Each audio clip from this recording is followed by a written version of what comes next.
Doutora Keila, você falou algo que me chamou a atenção, que foi a relação do declínio dos hormônios a partir dos 30 anos. Né? Hoje a gente está conversando aqui das mulheres que chegaram na barreira dos 40 anos, porque a gente vê muito, né, as pessoas começarem a se preocupar muito com o hormônio com 40, porque é a hora que você está sentindo mais...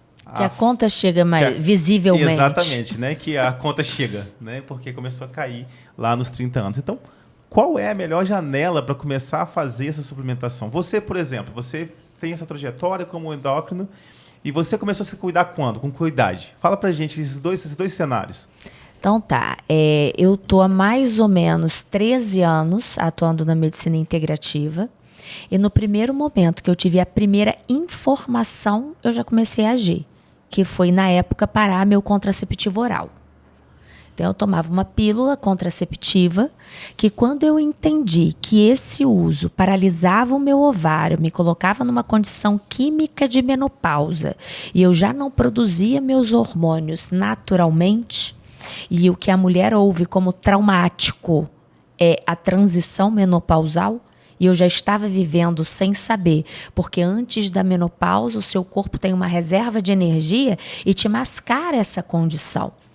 Então a nossa cultura nos traz para uma solução prática. Toma a pílula e está tudo ok. Mas como que essa pílula funciona? Está tudo ok como? Eu preciso me preocupar com alguma coisa? Se você não se adaptar, a gente tem mais um monte aqui na lista que a gente vai testar até você se adaptar. Então, o próprio ginecologista, ele não, na sua formação, ele não teve acesso a essa informação. E é o que eu digo aos meus clientes quando chegam da medicina tradicional procurando uma abordagem integrativa, às vezes se sentindo traídos pelo médico anterior por ter sido privado de uma informação. E o que eu digo é o seguinte, o médico ele dá o melhor que ele tem, o melhor que ele recebeu. Só que no século XXI é quase que uma imprudência, uma negligência, uma imperícia ele não se atualizar, porque as informações existem, as opções de terapia elas são fato. A gente não está mais falando de testes experimentais, a gente está falando que os hormônios isomoleculares eles já estão ali como evidência de resultados, a evidência do percurso de uma mulher com ou sem esse hormônio, como que ela está exposta a muito mais riscos de comorbidades, de eventos cardiovasculares, inflamatórios, câncer, osteopenia, osteoporose, fratura. Então, esse é um fato. Então, se hoje a gente tem um recurso para isso, a gente tem que prevenir os nossos clientes de um pior desfecho. Então, já parei com minha pílula contraceptiva, já procurei um método não químico, né? Também não é só parar, tem que ter um planejamento, tem que ser uma estratégia. Eu, sendo médica, diante dessa informação, falei, vou arrumar outro meio, vou assumir a responsabilidade daqui para frente, né? E quando eu trouxe numa fala anterior que o melhor momento seria na pré-concepção, eu ainda defendo. Então, quando a cliente chega hoje, eu falo, a sua hora é hoje, a sua hora é a hora certa, é a hora que você chegou. Nunca é tarde demais. E não adianta a gente reclamar pelo que passou, porque até este momento que foi feito foi o melhor que pôde ser feito. Daqui pra gente, a gente vai melhorar ainda mais o cenário. E o que eu brinco com todos eles é o seguinte, estamos descendo a ladeira diariamente. É o processo de envelhecimento. É um fato. O que a gente pode fazer e vai fazer estrategicamente? Vamos descer apertando o freio, apreciando a paisagem, curtindo a viagem, curtindo o processo. Porque a maioria desce catando cavaco no meio da poeira, não sabe onde é o chão, onde é o céu. E profissionais e clientes estão perdidos.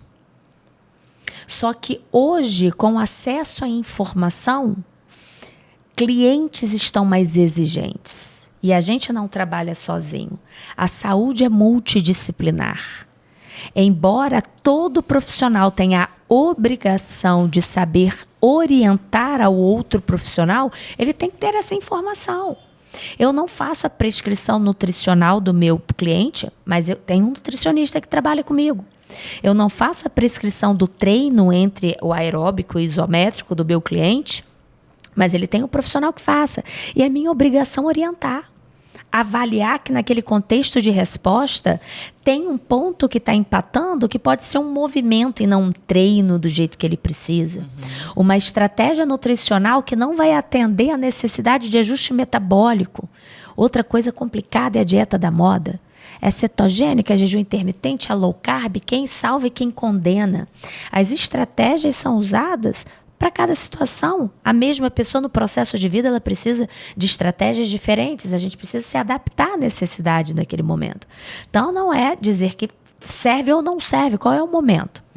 Então, a minha mudança foi no primeiro dia que eu tive acesso à primeira informação. E você estava com quantos anos? Que me gerou curiosidade. Isso daí, se hoje eu tenho 47, ainda bem que a gente é bem resolvido, não tem problema em falar a idade. Né? Eu falei quando você começou, não quando você está hoje. Mas eu já falei que eu estava 13 anos, então já... Abaixo dos 40, estava lá encostado nos... Já estava depois dos 30 e já estava caindo hormônio. E aí é por isso que você falou, né, que não existe janela perfeita. E eu não tinha queixa nenhuma. Outra armadilha. Nós nos adaptamos ao nosso desequilíbrio. A gente tem uma capacidade de adaptação enorme. Então, pacientes chegam, a gente enumera as queixas, a gente precisa escrever, porque alguns não têm percepção de melhora. Eu acho que não melhorei muito, não. Não, então vamos lá no nosso primeiro encontro.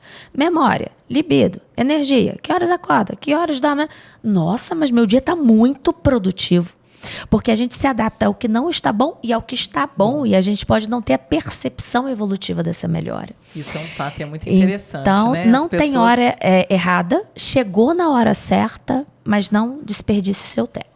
As pessoas só se dão conta que elas melhoraram na hora que elas abandonam o tratamento, elas param de usar tudo. Isso que a gente mais vê aqui, né? O pessoal fala, não estou vendo mais resultado, vou parar. Parou, o declínio é total.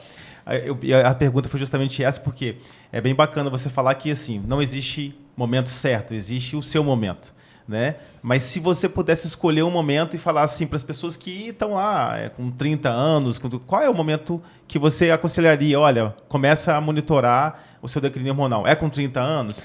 Não, é na hora, em qualquer momento da vida que ela sente que alguma coisa não está fluindo como deveria fluir. Que ela tem um fluxo menstrual com uma cólica intensa, com sangramento intenso, com enxaqueca. Isso não é normal. Quando ela está inchada e não consegue emagrecer e ainda ganha peso. Quando alguma coisa no processo dela não está evoluindo, devolvendo um resultado como deveria. Então, já está na hora de fazer alguma pesquisa. Então, só para colocar fogo na fogueira.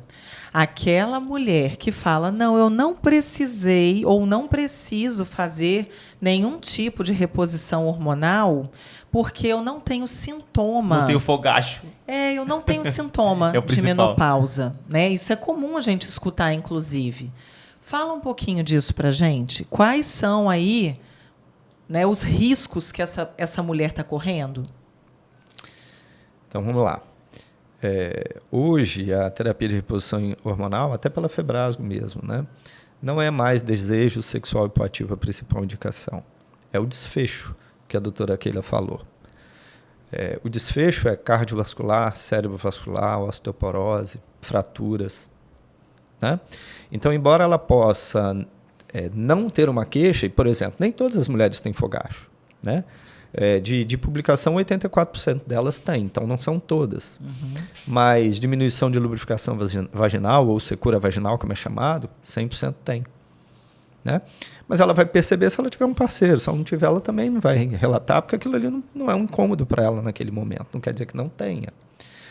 Então, como, né, a gente tem colocado isso da necessidade da educação, penso que o profissional da área de saúde ele tem que colocar quais são os benefícios daquilo naquele momento. Então, se ela entender que ela vai estar começando naquele período de ouro, que é chamado, né, perimenopausa, antes do problema acontecer. Porque vamos combinar, menopausa é um diagnóstico de atraso. Né? Você está sem menstruar 1 ano, então você agora é menopausada. 1 ano. Já perdeu muito tempo. Você já perdeu muito tempo. E o período de perimenopausa, que varia de 3, 4, pode chegar a 6. E a perda de massa muscular? E a perda de massa óssea? Então, é isso que você vai ter de benefício sendo feito adequadamente em relação ao desfecho. Melhora da qualidade de vida, diminuição de mortalidade por doença cardiovascular, cerebrovascular, osteoporose, fratura, entre outras. né? Então, se ela entendeu isso e ainda assim opta por não quero tratar, ela está completamente certa, ela está no direito dela. Né? Eu posso ter recebido o diagnóstico de câncer e falar assim, não quero fazer nada. É um direito meu. Né? Agora, o que normalmente a gente vê não é isso. São mulheres que querem, mas que não conseguem, às vezes, pela condição que ela está e aquele serviço de saúde que ela tem acesso. Então, isso é que é triste. Né? Porque, como a doutora Keila colocou, né, e a gente também já falou no início, o médico gosta de estudar. Né? O médico não se atualiza, eu entendo que é omissão de socorro. Porque ele tem na mão dele a capacidade de mudança para a vida daqueles que ele atende. Então, se ele não compreende, aprenda, busque informação. Hoje a informação ela é verdadeiramente popularizada. O indivíduo que tiver uma rede de internet, ele lê qualquer coisa publicada em qualquer língua no horário que ele quiser.